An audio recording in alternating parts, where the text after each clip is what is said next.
Hey all, welcome back to my channel. ಇವತ್ತು ತುಂಬ ಈಸಿಯಾಗಿ ಕ್ವಿಕ್ಕಾಗಿ ಹೆಲ್ದಿಯಾಗಿ ಪಾಸ್ತಾ ರೆಸಿಪಿ ತೋರಿಸ್ತೀವಿ.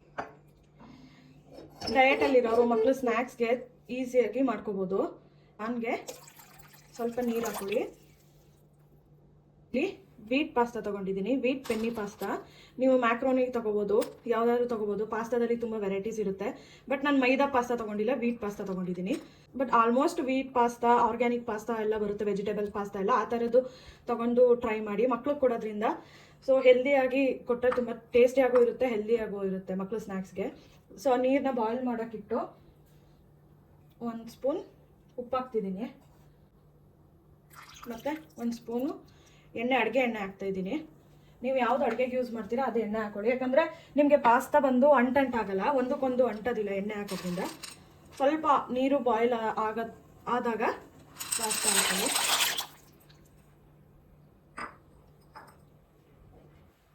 ನೀರಲ್ಲಿ ಒಂದು 70% to 80% ಕುಕ್ ಆಗೋಕ್ಕೆ ಬಿಟ್ಬಿಡಿ.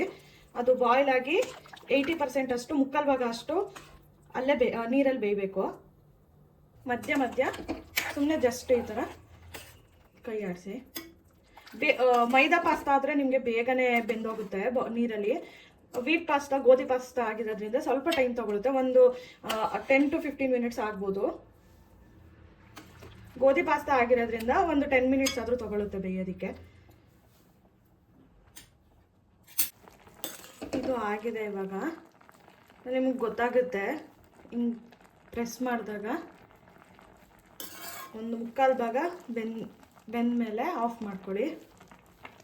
ಅಷ್ಟನ್ನು ಒಂದು ಸ್ಟ್ರೈನರ್ಗೆ ಈ ಥರ ಹಾಕ್ಕೊಳ್ಳಿ. ನೀರೆಲ್ಲ ಹೋಗಬೇಕು. ಸ್ಟ್ರೈನ್ ಮಾಡಿದ್ಮೇಲೆ ಇಮಿಡಿಯೇಟು ನೀರು ಹಾಕ್ಕೊಳ್ಳಿ. ಮಾಮೂಲಿ ತಣ್ಣೀರು ಹಾಕ್ಕೊಳ್ಳಿ. ಒಂದು ಸೈಡು ಪಾಸ್ತಾ ಬೇಯೋಕ್ಕಿಟ್ಟು ಅಲ್ಲಿ ತರಕಾರಿಗಳನ್ನು ಬೇಯಿಸ್ಕೊಳ್ಳೋಣ. ಈರುಳ್ಳಿ, ದಪ್ಪ ಮೆಣಸಿನ್ಕಾಯಿ ಮತ್ತು ಬೇಬಿಕಾರ್ನ್ ತೊಗೊಂಡಿದ್ದೀನಿ. ನಿಮಗೆ ಯಾವುದು ವೆಜಿಟೇಬಲ್ಸ್ ಇಷ್ಟ ಆಗುತ್ತೆ ಅದನ್ನು ನೀವು ಹಾಕೋಬೋದು.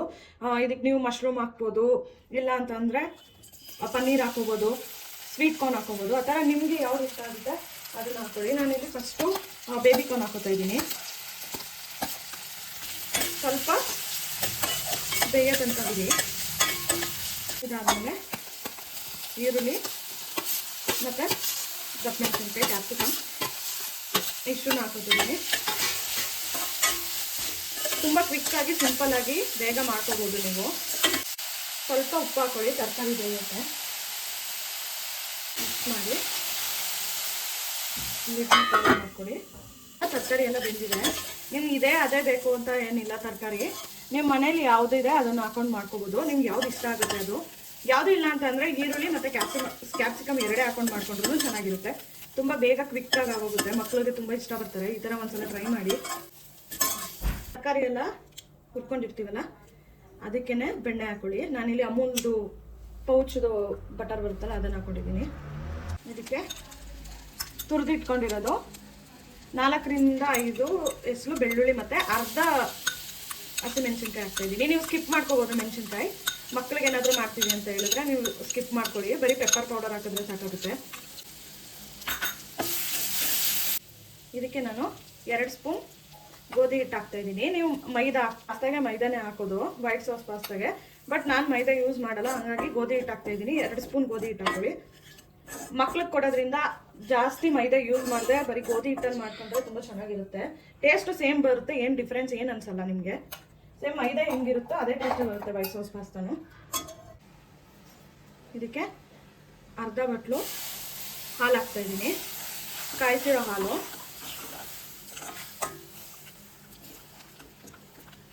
ಪಾಸ್ತಾ ಬೇಯಿಸಿ ಶೋಧಿಸಿ ಇಟ್ಕೊಂಡಿದ್ವಲ್ಲ ಆ ನೀರು ಒಂದು ಬಟ್ಲು ಹಾಕ್ತಾಯಿದ್ದೀನಿ. ವಿಸ್ಕಲ್ಲಿ ಈ ಥರ ವಿಸ್ಕ್ ಮಾಡ್ಕೊಳ್ಳಿ, ಯಾಕಂದರೆ ಅದು ಗಂಟು ಆಗೋದಿಲ್ಲ, ನಿಮಗೆ ಗಟ್ಟಿ ಆಗುತ್ತೆ.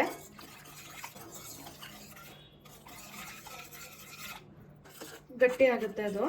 ನಿಮ್ಗೆ ಇನ್ನೂ ಸ್ವಲ್ಪ ನೀರು ಬೇಕು ಅಂತಂದರೆ ಪಾಸ್ತಾ ಬೇಯಿಸಿ ಇಟ್ಕೊಂಡಿರೋ ನೀರು ಇರುತ್ತಲ್ಲ ಅದನ್ನು ಹಾಕ್ಕೊಳ್ಳಿ. ಸಾಸ್ ಬಂದು ವೈಟ್ ಸಾಸು ಈ ಥರ ಈ ಕನ್ಸಿಸ್ಟೆನ್ಸಿಲಿ ತಿಕ್ಕಾಗಿ ಮಾಡ್ಕೊಳ್ಳಿ. ಇದಕ್ಕೆ ಚಿಲ್ಲಿ ಫ್ಲೇಕ್ಸ್ ಹಾಕ್ತಿದ್ದೀನಿ 1 ಸ್ಪೂನ್, ಮತ್ತು ಆರಿಗ್ಯಾನೋ ಹಾಕ್ತಾಯಿದ್ದೀನಿ. ಆರಿಗ್ಯಾನೋ ಅಷ್ಟೇ 1 ಸ್ಪೂನ್ ಅಷ್ಟು ಹಾಕ್ಕೊಡಿ.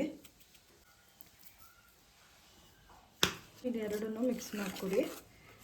ಆರಿಗ್ಯಾನೋ ಚಿಲ್ಲಿ ಫ್ಲೇಕ್ಸ್ ಏನಿಲ್ಲ, ನೀವು ಪಿಜ್ಜಾ ಎಲ್ಲ ತಿನ್ನಬೇಕಾದ್ರೆ ಅದು ಪೌಡರ್ ಕೊಡ್ತಾರಲ್ವ ಪ್ಯಾಕೆಟು, ಅದನ್ನು ತೊಗೊಬಂದು ಹಾಕಿದ್ರೂ ಆಯಿತು. ಇದಕ್ಕೆ ಪೆಪ್ಪರ್ ಪೌಡರ್ ಹಾಕ್ತಾಯಿದ್ದೀನಿ.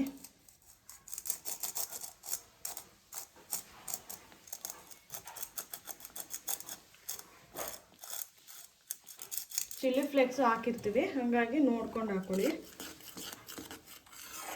ಮತ್ತು ಇದಕ್ಕೆ ತರಕಾರಿ ಎಲ್ಲ ಬೇಯಿಸಿಟ್ಕೊಂಡಿದ್ವಲ್ಲ ಅದನ್ನು ಹಾಕ್ಕೊಳ್ಳಿ. ಫಸ್ಟೇ ಹಾಕ್ಕೊಂಡಿರ್ತೀರ ತರಕಾರಿ ಬೇಯಿಸುವಾಗ, ಇನ್ನೊಂದ್ಸಲ ನೋಡಿಕೊಂಡು ಟೇಸ್ಟ್ಗೆ ಉಪ್ಪು ಬೇಕಿದ್ರೆ ಹಾಕ್ಕೊಳ್ಳಿ. ಖಾರ ಬೇಕಿದ್ರೆ ಚಿಲ್ಲಿ ಫ್ಲೇಕ್ಸ್ ಇಲ್ಲ ಅಂತಂದರೆ ಚಿಲ್ಲಿ ಫ್ಲೇಕ್ಸ್ ಕಡಿಮೆನೇ ಯೂಸ್ ಮಾಡಿ, ಪೆಪ್ಪರ್ ಪೌಡರ್ನೇ ಹಾಕ್ಕೊಳ್ಳಿ. ಬೇಯಿಸಿಟ್ಕೊಂಡಿರೋದು ಪಾಸ್ತಾ ಏನಿತ್ತು 70% ಬೇಯಿಸಿರ್ತೀವಲ್ಲ ಅದನ್ನು ಪಾಸ್ತಾ ಹಾಕ್ಕೊಳ್ಳಿ. ಇದನ್ನು ಮತ್ತೆ ಲಿಡ್ ಕ್ಲೋಸ್ ಮಾಡಿ 2 5 ನಿಮಿಷ ಬೇಯಕ್ಕೆ ಬಿಡಿ. ಯಾಕಂದರೆ ಸಾಸ್ ಮತ್ತು ಪಾಸ್ತಾ ಎರಡೂ ಬ್ಲೆಂಡ್ ಆಗುತ್ತೆ.